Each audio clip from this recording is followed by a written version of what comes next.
जय माताजी मित्रों, स्वागत है मारी न्यू वीडियो में। तो दोस्तों, आज आ ब्लॉग वीडियो में हूँ तमने बताऊँ छूँ कि शू यूट्यूब में आवવું जरूरी है और यूट्यूब में काम कराय कि ना कराय। तो दोस्तों, चलो हूँ तमने बताऊँ कि यूट्यूब में काम करूँ कि ना करूँ। तो चलो हूँ तमने बताऊँ और यूट्यूब में काम करूँ तो केवा वीडियो बनावा। तो चलो हूँ तमने ब्लॉग में बना रहो तो तमने बधुं बनावशुं कि मारे 1.5 થી 2 વર્ષનો अनुभव है, पण यूट्यूब में आज सुधी कांई मळ्युं नथी अने ग्रो पण नथी थई। खाली 1000 सब्सक्राइबर थोड़ा थोड़ा करीने थया छे। 2 साल में पण हजी मोनेटाइज कोई नथी अने व्यूज पण कोई नथी आवता।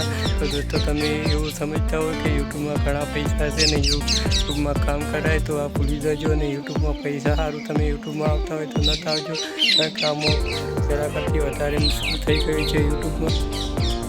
तो मारी चैनल चेक करजो और मैं केवा वीडियो बनाया है, पण हजी सुधी कोई पण वीडियो वायरल के व्यूज नहीं आया और चैनल में सब्सक्राइबर पण ओछा है और कोई पण ग्रोथ मळी रह्यो नहीं। तो दोस्तों, तमे बीजू काम करी लेजो, पण यूट्यूब में ना आवता ने यूट्यूब में आओ तो पूरी मेहनत करजो और कई टाइपना वीडियो बनावशो और कई टाइपना वीडियो नहीं बनावो तो पण जाते पहला तो सारू तो 2 वर्ष तो यूट्यूब में सक्सेस पण मळती हती। ज्यारथी एआई આવી છે ત્યાંથી યુટ્યુબમાં સક્સેસ થવું બહુ મુશ્કેલ થઈ ગઈ છે અને આરપીએમ પણ ઓછું છે અને એડથી પૈસા પણ ઘણા નથી મળતા। પહેલાં સ્પોન્સરશિપ પણ મળતા હતા, હવે સ્પોન્સરશિપ પણ યુટ્યુબમાં નથી કરી શકતા। તો ચાલો હું તમને મારી ચેનલ ચેક કરી લેજો કેવા વિડીયો તો તમને આ વ્લોગમાં તમને યુટ્યુબના વિડીયો જોવા મળશે। તો આ ચેનલને સબસ્ક્રાઈબ કરી લેજો દોસ્તો।